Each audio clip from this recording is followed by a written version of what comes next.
Okay, putting this driver's side head back on this 3.6 Dodge, I just wanted to show with the one timing chain on there where the alignment marks are.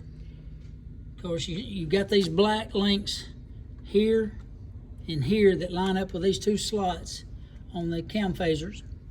And then down under here, you got to make sure that dimple, if you can see that dimple on the, let me get this lighting right. There's a dimple on the crankshaft. You see the dimple? It needs to be in line where that bearing cap is. You see the silver and black where the line is with those? You got to make sure that dimple on the crankshaft is lined up. And there's a black link that goes on the bottom of this thing. And if you have to turn the crank a few times before you tighten down the camshafts up here, before you tighten that down and make the valves push down, if you have to turn that to get these arrows on this shaft right here, to get the arrows down near this tensioner. But if you can look down in there in the mirror, as we have to use a mirror. It took two of us to do this. Mike's helping me here. And make it back here at this angle. You see that arrow pointing at that black link? Okay, that's the link that you got to get lined up on that intermediate shaft right there.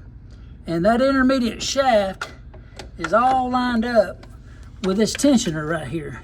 You see that tensioner? You got to make sure those arrows are lined up about in line with that right there. Looking at it in the mirror again, you can see, you see the tensioner right there, but you also see the arrow kind of in line with that. If it's not right, and mine wasn't to start with, if it's not right, those things, the arrows will not be on the bottom like that. They'll either be on top, but you have to turn it a few rounds to get it to where it's lined up down there on the bottom. And that's the way the procedure shows it. Looking at this procedure right here, and it shows where these marks are supposed to be right here. Of course, it's hard looking at a picture like that. That's very, very vague looking, but it gives you the details, the description of what you're looking for. And I just wanted to show it without a bunch of music playing or anything, where maybe somebody can understand that those arrows need to be on the bottom of this intermediate shaft and in line with that tensioner with the black link on the arrow down there and these two black links up here. And if you get that right, that one's timed up right. And then you pull your pin on this and it'll tension it up. So now, just got done putting the camshafts on the passenger side, and I'm getting ready to start trying to put the chain on it. Both timing chains are the same. Got the same one that came off this side where it came from.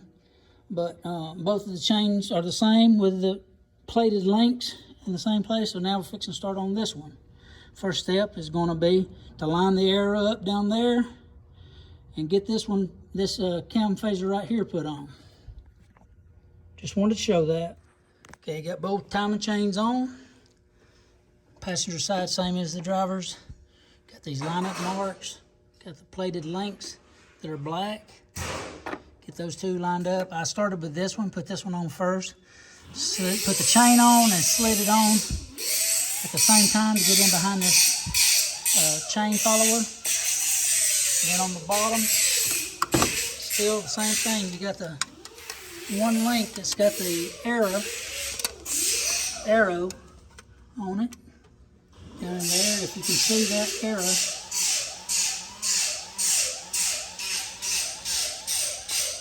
Right there, and it's lined up with this plated link on the outside. So that's all lined up right. Pull the pin on the tensioner. It lets everything tighten up. So all of that's finished right there. Time to start putting the timing cover back on the front, put the water pump back on, and go from there.